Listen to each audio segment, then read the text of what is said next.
We hate seeing cases like this as a department and as a community. We need to start coming together to address these changes.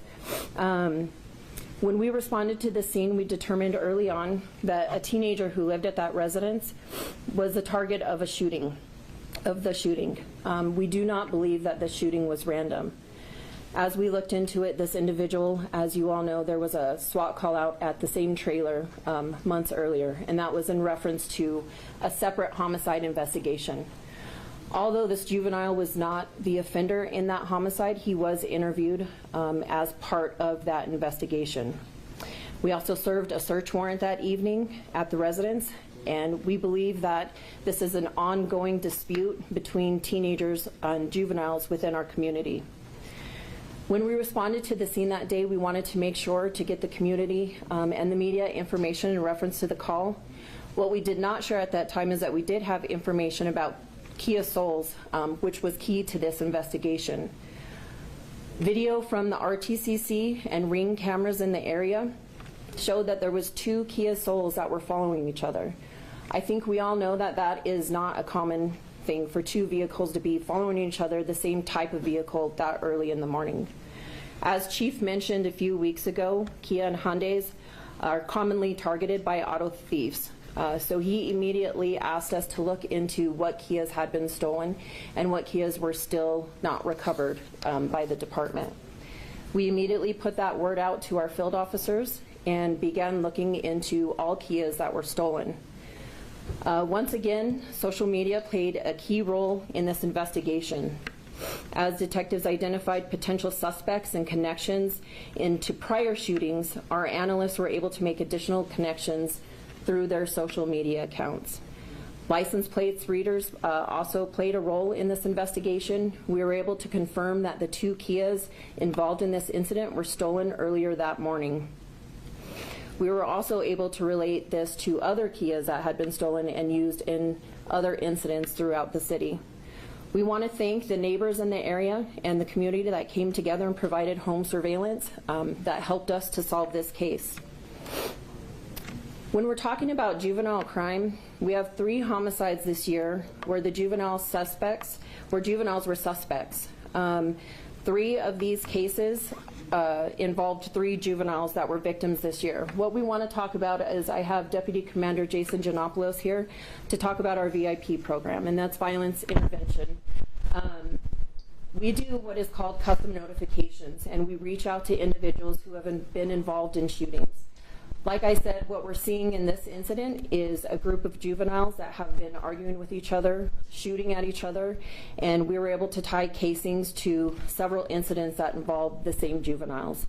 I'll let Deputy Commander Giannopoulos talk about the custom notifications and what that looks like, but I want you each to know that we're trying to work with the community, especially juveniles who are involved in crime. We're providing them resources and opportunities to change their lives.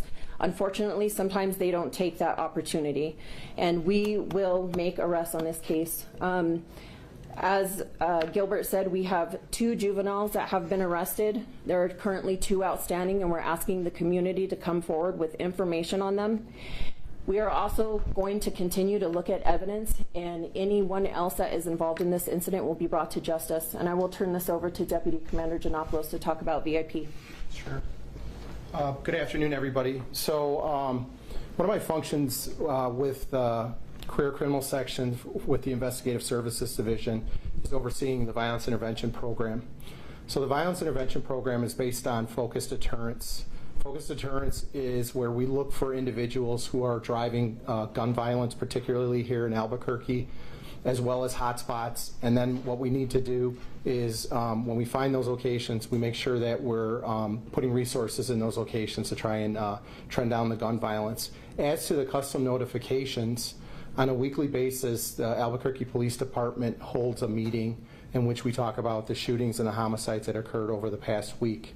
It is from that meeting that we identify individuals who are responsible for gun violence in Albuquerque. Those individuals are then selected, a background is done, a detective looks into it, talks to the investigating detectives and finds out if it's okay for us to go out and go talk to them and deliver an anti-gun violencing message. A lot of times these custom notifications are due to the fear of possible retaliation when we have these small groups of gangs who are kind of going back and forth with the gun violence. So we try to identify those individuals, and we try to step in the middle of that and deliver an anti-retaliation message, as well as talk to them about the consequences of gun violence. There's really only 3 consequences that can occur. These individuals can be shot, they can end up in prison, or they could be killed. However, we go out with ACS, Albuquerque Community Safety, their social services coordinators, and what we try to do is we try to introduce to them alternatives to that lifestyle that they're in, the gun violence lifestyle. What we do is we offer them services. Some of those services could be as simple as getting their GED, job training, therapy if they need it. And we try to really emphasize to those individuals the advantages of taking advantage of those resources that we're offering. However, we go out, we go talk to individuals. Not everybody takes us up on those resources. So then what we need to do is we need to focus on those individuals and use that focused deterrence, where we try to step in, and if we need to, put together good investigations. A lot of times when we go and talk to these individuals, the reason why it's called a custom notification is we look into their background and see what they've been involved in.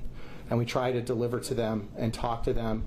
And me going out and talking to individuals just by myself would not work. Without the social services coordinators and some community partners that come out with us, that's where we're able to talk to individuals and allow individuals to see the positive side of taking these resources. And there's a lot of things that we can offer.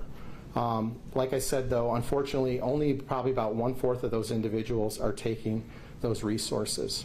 So what we need to try and do is reconvey to the public at large is that there are alternatives to that. We have resources in which we can extend to you to help change your life and put it on a positive trajectory instead of a negative trajectory.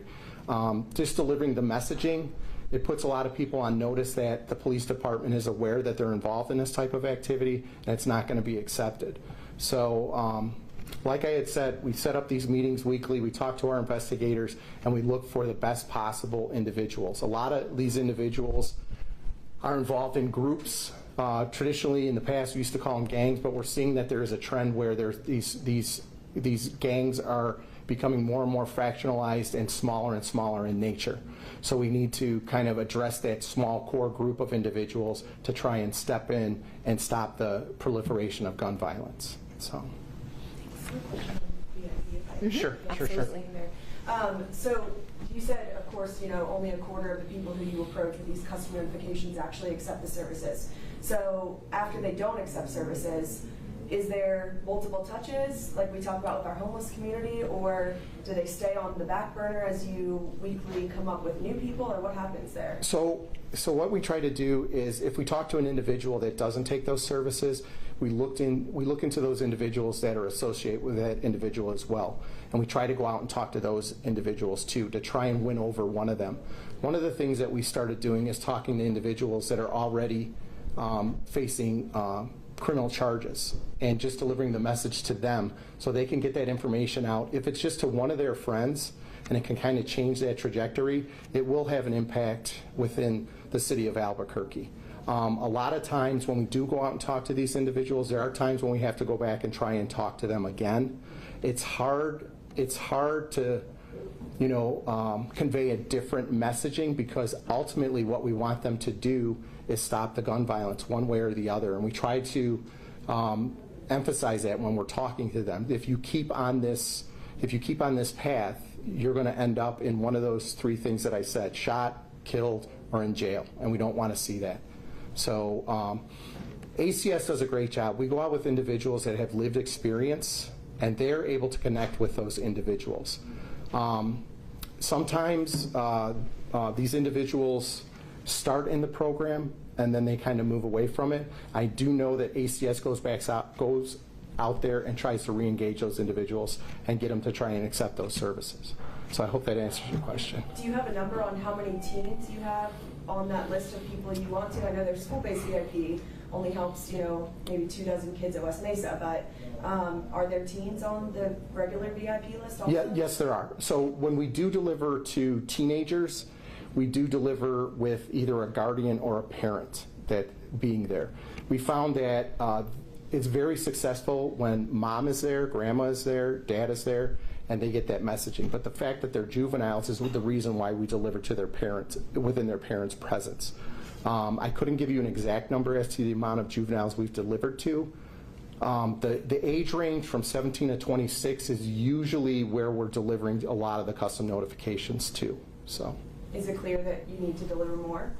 we are definitely delivering. So we are trending at 50% higher than last year in delivering custom notifications. So we are definitely getting out there and delivering more custom notifications. We're also planning what we call a call-in. So the call-in is where we bring groups and drivers of gun violence in and talk to them and try to deliver the messaging to the group that they're involved with. So we found in the past that has helped, and we're hoping. In the past with COVID, we kind of had to do it kind of like an enhanced custom notification. This time we're able to bring them into our central location, let them hear the different voices from the community, people who have lost individuals, people who have been incarcerated, listening to the mayor, the chief deliver messaging to them so that they can see that there's an alternative. However, with the call-in, we do push that focus deterrence that if a group of individuals actually, if someone from that group of individuals messes up and they're involved in gun violence or violent activities, we definitely come down on them harder and make sure that we are looking at them and arresting them when we can, and definitely getting out in the community where they're involved to let people see our faces and give us input as to what's affecting them on a daily basis. So. Can I add on to that? You guys mentioned the West Mesa program, and I know there was talks earlier this year of expanding that to other schools and even middle schools. Do you guys have any update on that and expanding to different schools? So I know ACS is in talks with other schools to actually bring that to other schools. I believe shortly they'll probably be bringing on another high school online. But we've also gone out to West Mesa with the Violence Intervention Program, both APD and ACS, and talked to the whole student body. We stayed there a total of 2 days. We did all kind of talks with different, the whole student body, and we deliver the messaging to them. And a lot of things that the kids don't realize is that, getting shot isn't just either shaking it off or being killed by it. You could have lasting effects, and we try to bring individuals in there that can convey that messaging. So. I have another question on, do you have a number on how many homicides total have involved teens so far this year? We have a number, but I would like to provide that to you all. I think 3, but right. Let me verify that. Yeah. Okay. Any other questions? I also, can you share how the teen in the trailer, the teen in the trailer was connected or related to in any way 5-year-old Galileo? There were different families that were residing and or staying inside of that trailer. Okay, so they weren't cousins, brother, sister, can you say anything like that? Not that I'm aware of, no. Okay, gotcha, so different families. Mm-hmm. And the teen was there the night of the shooting, though, right? Yes. Yeah. And can you just give us a more clear timeline? I know you mentioned obviously the SWAT standoff that was at the trailer earlier this year in 2023 that Yes. happened. And then I know in the news release there was some connection of a homicide investigation involving some of these same teens a year ago. Can you just give us some more clarification on what those cases are? I know you mentioned there's maybe multiple that the casings were connected to also. So there's several cases that we believe are connected in reference to different groups of juveniles. I don't want to go into detail about them just because they are active. We were able to tie these cases together with casings that have been left on scene. So that goes back to shot spotter calls where officers are picking up casings from scenes, projectiles from different homicides and shootings. And that is really what allowed us to start to piece together these cases. Our gun violence teams are working very closely with homicide to try and close these cases. Oftentimes what we're seeing is the victims do not want to cooperate. Specifically one of the cases related to this, when we looked back, we had 4 victims and each one of them did not want to cooperate at that time. What we're hoping to do with VIP and identifying these cases now is going back out and talking to these juveniles and again trying to help them make that commitment to change their lives. Just like Deputy Commander Giannopoulos said, the last thing we want to see is juveniles be killed or hurt or continue to injure each other. So that is what we're really trying to work with VIP right now. Do we know how these kids got a hold of the weapons? Are they stolen? Do we not know yet? We don't have that information yet. And I want to ask you too, of course we've had a tragic streak, it seems like, of violence involving teens this summer. So it's obviously very touchy in the community, touchy for you guys, I'm sure. In your opinion, is this just what it looks like, an unfortunate streak, or is this kind of our new normal in the city until things like VIP and other things really start to gain some momentum and change the mindset? It's unfortunate. I can say that our shootings involving juveniles has decreased since last year, as well as our homicides involving juveniles. Right now there's a streak in the summer, and sometimes we see that with school starting back up. We might see that as well. Always in the summer we see an increase in homicides and shootings, and we will continue to do everything we can, whether that be VIP. If people don't want help, the resources that we offer them, then we intend to continue to work with our federal partners to make arrests.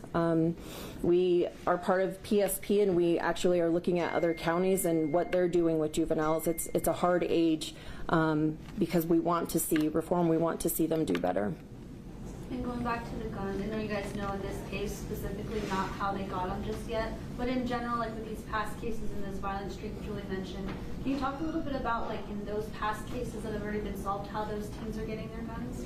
We've seen several things. We see stolen firearms. Unfortunately, oftentimes people leave firearms in vehicles. We're seeing a lot of them come from auto burglaries.